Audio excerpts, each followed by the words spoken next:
तेणु मन रे प्रश्न उठे आमे तो गृहस्थ आश्रम अच्छे समस्त भितर कर्म जंजाल बढ़ी चली जेते बयस बढ़ुची आपणकर सेते आसक्ति सेते बासना सेते कामना बढ़ी बढ़ी चली तार उत्तर आपण पाखे अच्छी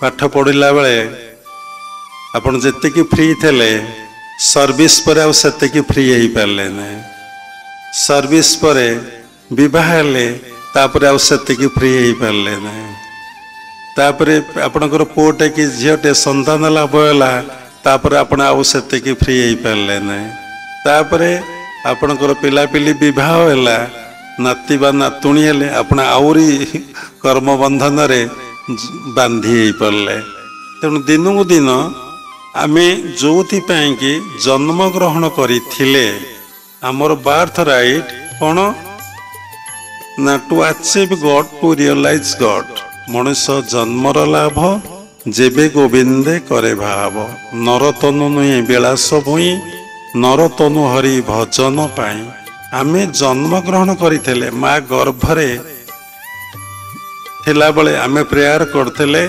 प्रभु जदि मु मत्यमंडल जन्म ग्रहण करी केवल तुमको ही भजन करी तुमको ही ध्यान करी तुमको ही जप करी तुमरी कथा ही मु कहि आ तुमको ही मु स्मरण करी तमरी पित्यार्थे मु जीवनटा को अतिवाहित करी किंतु एबे आमे कौन करुचे ना से समस्त कथा को भूली जाइचे संसार लोभ संसार मोह संसार आकर्षण आमको एते दूर बांधी देइछि जे आमे किए ईश्वर किए ए कथा आमे भूली जाइचे तेणु आमे सब बेले अनित्य जोगरे ही रहीचे तेणु ये गृहस्थ आश्रम रे रही ए संसार भितर रही आमे किभली भाव में माइंड को कन्वर्ट करवा परिवर्तन करवा अनित्य रु नित्य को आमे आसवा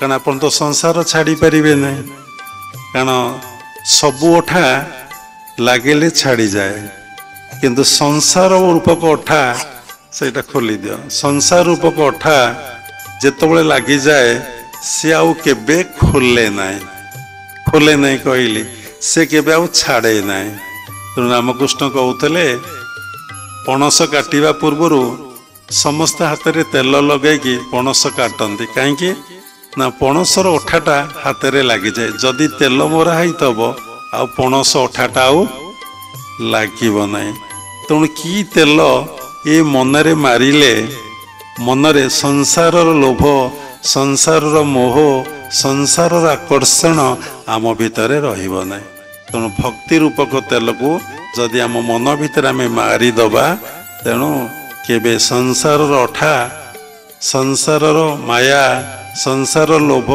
संसार आकर्षण आम भितर रहिब ना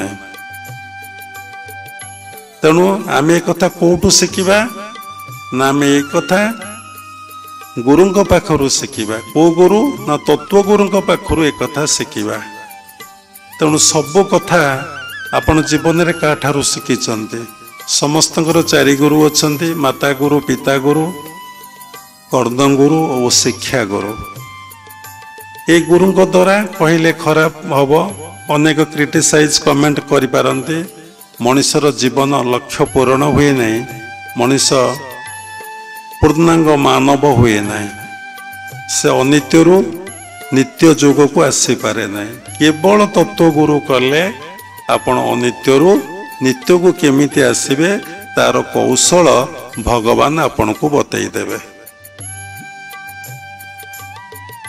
भगवान बतईदेवे अर्थात गुरुदेव आपण को बतईदेवे तेणु सबु कथा काठू आपण शिखिचंती आपण तत्व गुरु ग्रहण करी जदि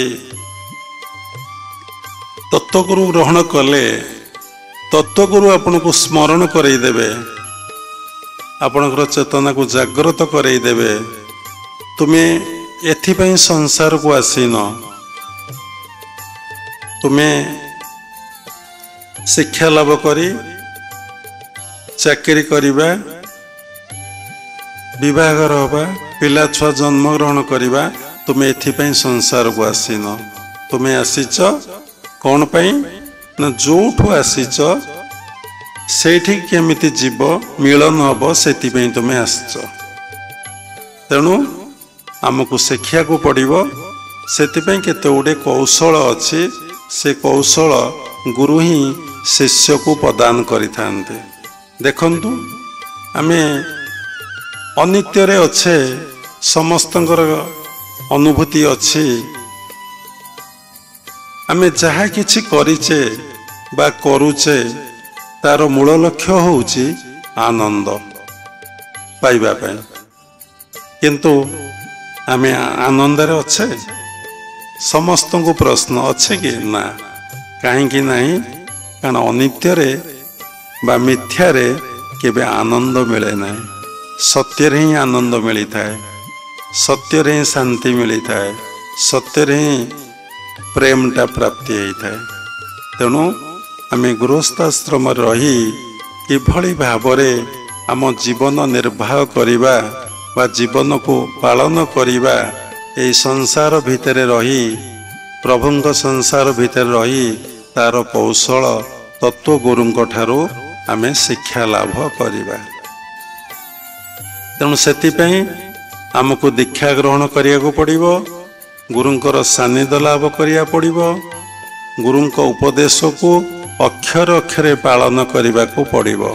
ସ୍କୁଲରେ ନାଁ ଲେଖେଇଲେ କି ଛାତ୍ର ହୁଅନ୍ତି ନାହିଁ, ପାଠ ପଢ଼ିଲେ ଯାଇକି ଛାତ୍ର ହୁଅନ୍ତି। ଏବଂ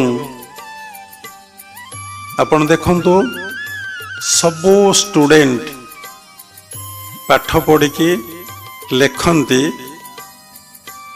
କିନ୍ତୁ ମାର୍କ ଦେଇପାରନ୍ତି ନାହିଁ।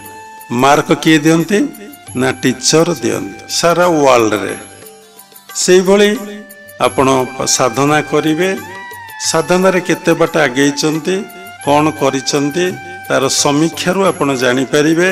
ଆପଣଙ୍କର ତତ୍ତ୍ୱଗୁରୁ ଆପଣଙ୍କୁ ଗାଇଡ୍ କରିକି କହିଦେବେ ଆପଣ ଏତେ ବାଟ ଆଗେଇଛନ୍ତି, ଆଉ ଆଗେଇବାକୁ ଆପଣ ପଡ଼ିବ। ତେଣୁ ସବୁବେଳେ ବଡ଼ କଥା ହେଉଛି ଗୁରୁଙ୍କ ଉପଦେଶକୁ ଅକ୍ଷରେ ଅକ୍ଷରେ ଆମେ ପାଳନ କରିବା।